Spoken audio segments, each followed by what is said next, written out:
नीलमणि सर्वधारण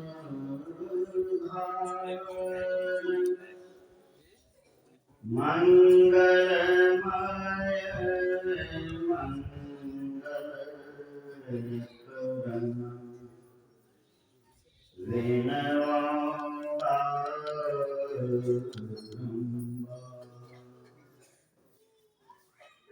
धन्य धन्य सद्गुरु सुखदा महिमा कही न जाय। जो कुछ कहूँ तुम्हारी कृपा मोटे कछु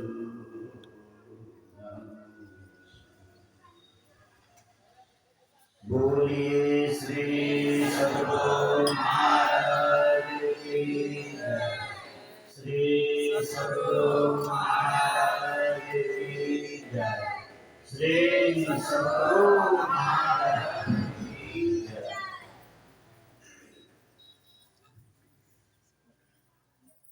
स्वनिवास में विराजमान पूज्यपाद के श्री चरणों में कोटि नमन। पूज्याति पूज्य मंचस्थ महात्मा गण के श्री चरणों में नमन। समवेत समादरणीय साधक वृंद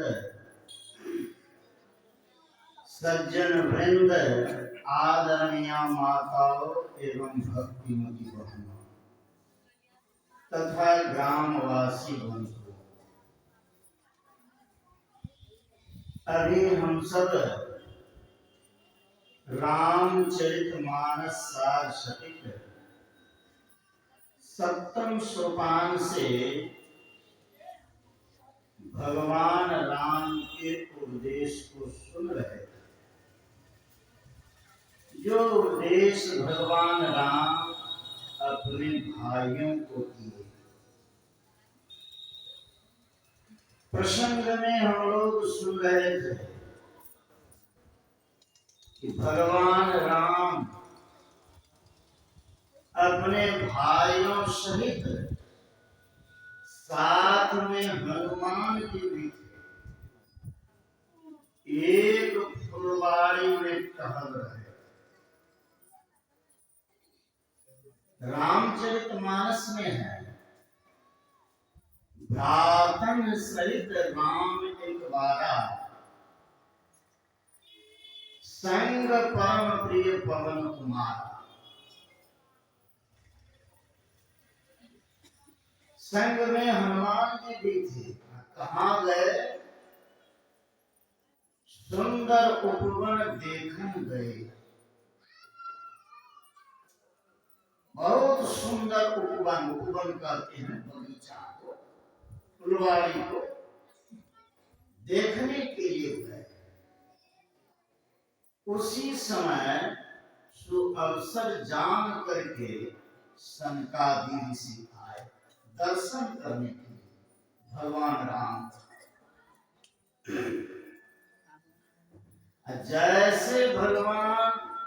जैसे सनकादि ऋषि वहां पहुंचे, भगवान दंडवत प्रणाम जैसे दंड लाठी गिर जाती है उस तरह सोकर प्रणाम। और भगवान राम वहां आसन पर बिठाए। फुलवाड़ी में तो कुछ था नहीं, अपना पीताम्बर बिछा दिए। सनकादि ऋषि को आदर से बैठाकर सन्मुख होकर भगवान राम हाथ जोड़कर कहते हैं, धन्य आज मैं सुनहूं निशा, तुम्हारे दरस गए हूं अब खीसा। हे मुनि, आज मैं धन्य हो गया क्योंकि आपका दर्शन मुझे प्राप्त। संतों के दर्शन से भगवंत भी धन्य हो गए, धन्य हो गए। उन्होंने कहा कि धन्य आज मैं सुनम मुनीषा, तुम्हारे दर्श गए अभी खीसा। आपके दर्शन से पाप खिसक जाता है। गोस्वामी तुलसीदास जी रामचरितमानस में लिखे हैं, सरदा तप निशि शशि अपहरे संत दरस जीवी पातक करे। शरद ऋतु में दिन में बहुत अधिक गर्मी रहती है, उस गर्मी को रात में चंद्रमा भर दिया। उसी तरह संतों के दर्शन से पाप क्या हो जाते हैं, टल जाता है। संत के दर्शन से यह लाभ है। और भगवान राम कहे कि बड़े भाग पाई सत्संगा, बिना ही प्रयास होए भवभंगा। बड़ा भाग्य से सत्संग प्राप्त होता है। और सत्संग से क्या होता है, बिना परिश्रम के जन्म मरण आदि दुखों से छूट जाते हैं, आवागमन से छूट जाते हैं। यह है संतों के दर्शन का फल।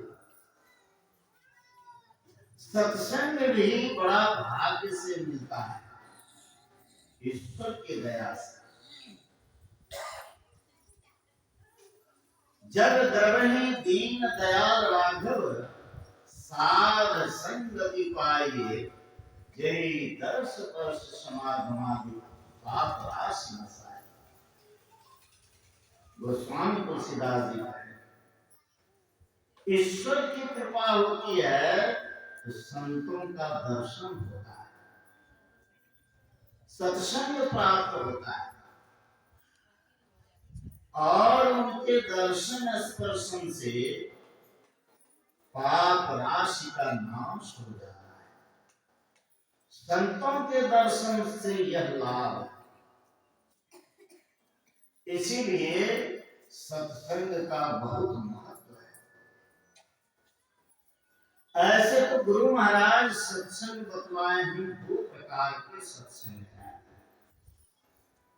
धर्म कथा बाहर सत्संगा, अंतर सत्संग ध्यान। संत सेव जी महाराज कहा करते थे कि सत्संग के तीन दर्जे हैं, तीन दर्जे। प्रथम श्रेणी का सत्संग है सत्य की संगति, सत्य जोड़ संग। सत्य कौन है, सत्य सोई जो विषय नाही। सत्य वह पदार्थ है जिसका कभी नाश नहीं होता। वह सत्य क्या है, परमात्मा है। संसार में जो कुछ भी है देखते हैं, जहां तक संसार है सब नाशवान है, इसका अंत है। लेकिन ईश्वर का अंत नहीं, अनंत है, उसका नाश नहीं। सत्य जो पदार्थ हमेशा से है, रहेगा, और परमात्मा थे, है और रहेंगे, ऐसे पदार्थ सत्य पदार्थ। उसी का अंश यह जीवात्मा है। ईश्वर अंश जीव अविनाशी, यह भी सत्य है, लेकिन इस पर आवरण रहने के कारण यह जीवत बदना। जीव कहते किसको है, जो अपने को, ईश्वर को और माया को नहीं जानता है, वही जीव है। भगवान राम लक्ष्मण जी से कहें कि जीव कौन है, माया ईश न आप कहें, जान कहिए सो जीव, वह जीव है। जो ईश्वर को, अपने को और माया को नहीं जानता है। हम लोग अपने को जानते हैं, नहीं जानता।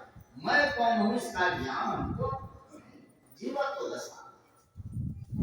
लेकिन यह जीव भी सत्य है, चेतनात्मा सत्य है।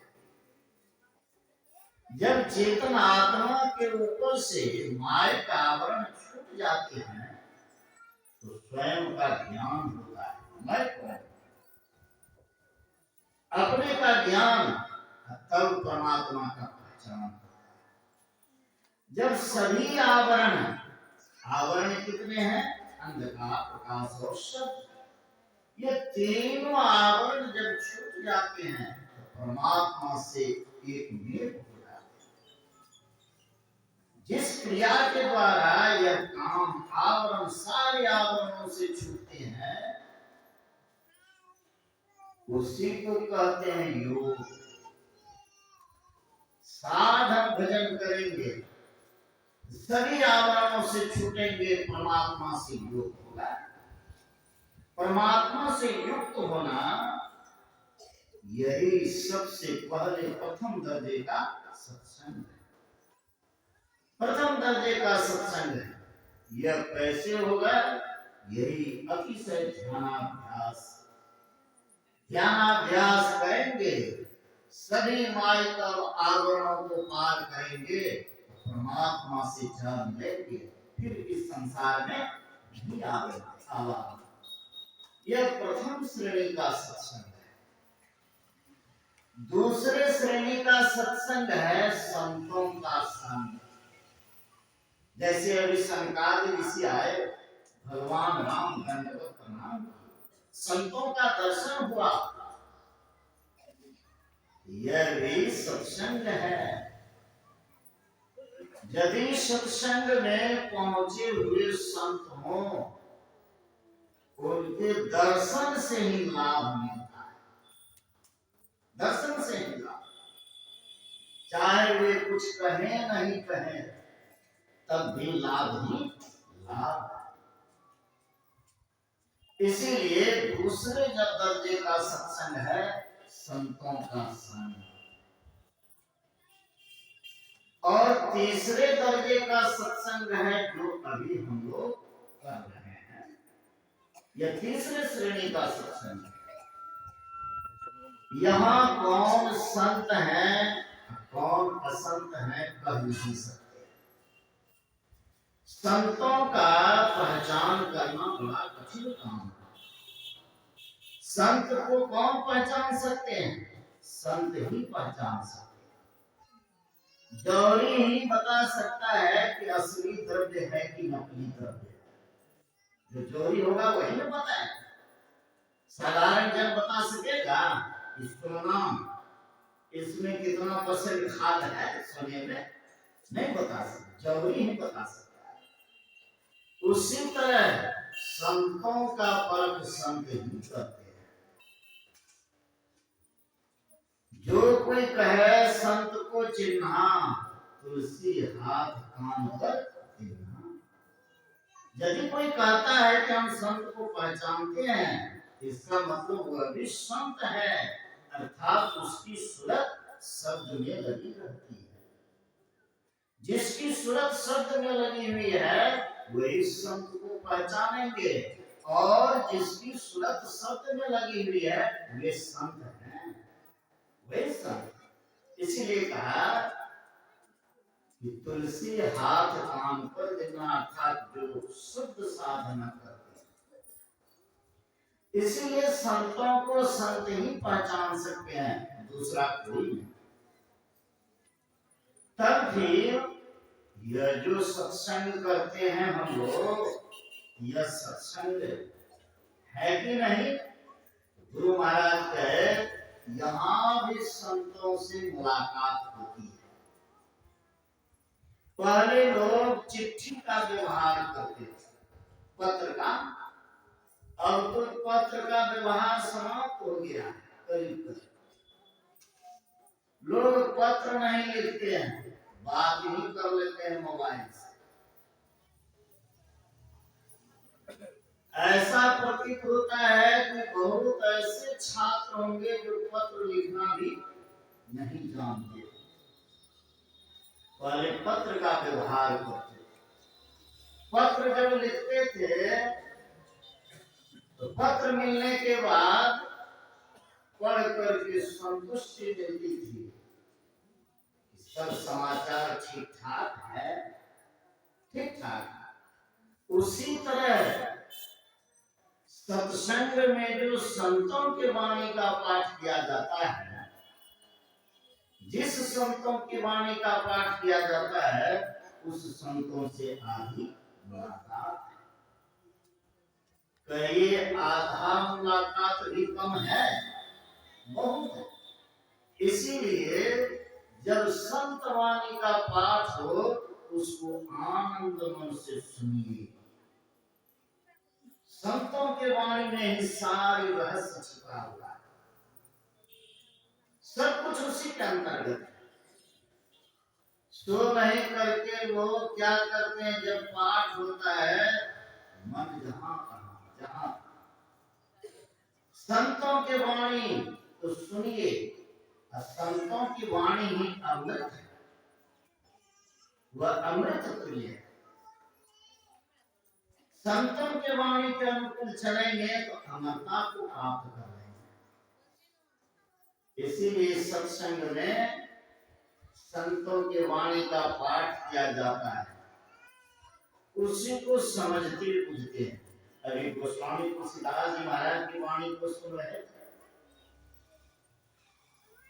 इसीलिए तीसरे दर्जे सत्संग में भी संतों से आधी मुलाकात है, आधा भी कम नहीं है, बहुत है। इसीलिए सबसे पहले तीसरे दर्जे का सत्संग आनंद मन से कीजिए। यह सत्संग यदि आनंद मन से करते रहेंगे तो सच्चे संत मिल जाएंगे। संत कबीर साहब ने कहा, इस सत्संग में लाभ बहुत है, तुरंत मिलावट। यह लाभ है कि गुरु से मिला देता है।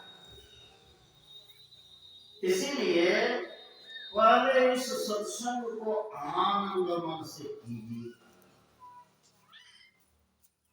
आनंद मन से सुनिए, समझिए, तो लाभ ही लाभ।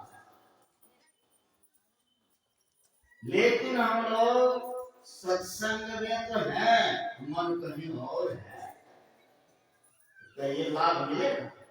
नहीं मिलेगा। आनंद मन से सत्संग श्रवण की।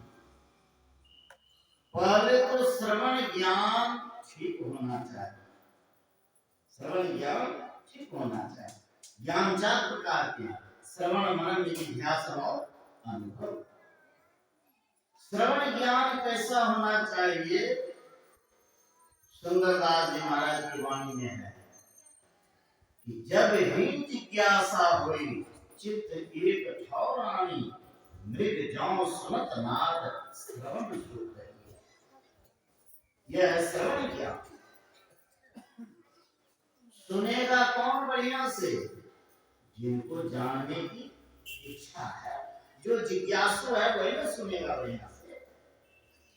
जिनको जानना ही नहीं है, समय काटने के लिए सत्संग में आ गया तो बढ़िया तो सुनेंगे। इसीलिए संतों के वाणी को आनंद मन से पहले सुनिए। सुंदरदास जी महाराज ने कहा, जब ही जिज्ञासा हुई चित्त एक ठौरानी, बाहरी विषयों से मन को मोड़ लीजिए, अब ये जगह मन को रखिए सत्संग के वचनों, तब सुनेंगे, ठीक ठीक सुनेंगे, समझेंगे, तदनुकूल करेंगे, तब लाभ है, तब लाभ। इसीलिए श्रवण ज्ञान पहले ठीक होना चाहिए। गुरु महाराज के वाणी में है, क्या कीजिए? सतजन सेवन करत नित्य सत्संगति करना। संतों की सेवा कीजिए और नित्य सत्संग कीजिए, वचन अमीय दे ध्यान, श्रवण करी चित्त में धरना। संतों का वचन अमृत है, उसको आनंद मन से सुनिए, श्रवण करी चित्त में धरना। मनन करत नहीं बोध होए तो कोई समझिएगा, विचारिए। अब विचार में यदि बात नहीं आवे तो गुरु महाराज कहे कि कोई समझ जाए, फिर से उस बात को समझिए। अरे हमारे में ही समझ बोध जो होई तो रहनी तासन कर जाए। जब समझ बोझ ठीक हो जाए, उस रहनी में रहिए, तब न सत्संग का लाभ, तब सत्संग का। सत्संग क्या है? संसार में दुर्लभ चीज है, दुर्लभ, सबसे दुर्लभ है सत्संग। इसलिए ईश्वर की कृपा से यह सत्संग प्राप्त होता है। प्रातः काल हम लोग सुन रहे थे शंकराचार्य जी महाराज की वाणी में, यह जीवन हम लोगों का बहुत थोड़ा है।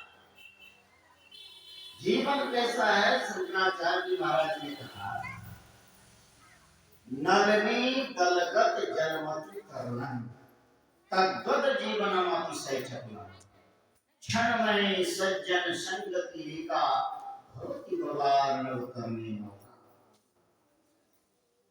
हम लोगों का जीवन कैसा है?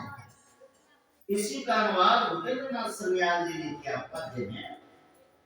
पद्म पत्र पर पड़े हुए अति चंचल नीर समान, अतिशय चपल और क्षणभंगुर इस जीवन को जानो। यहाँ एक बस क्षण भर की सत्संगति ही का भाव भव सागर से करने में बन जाता करना। उन्होंने कहा कि हम लोगों का जीवन कैसा है?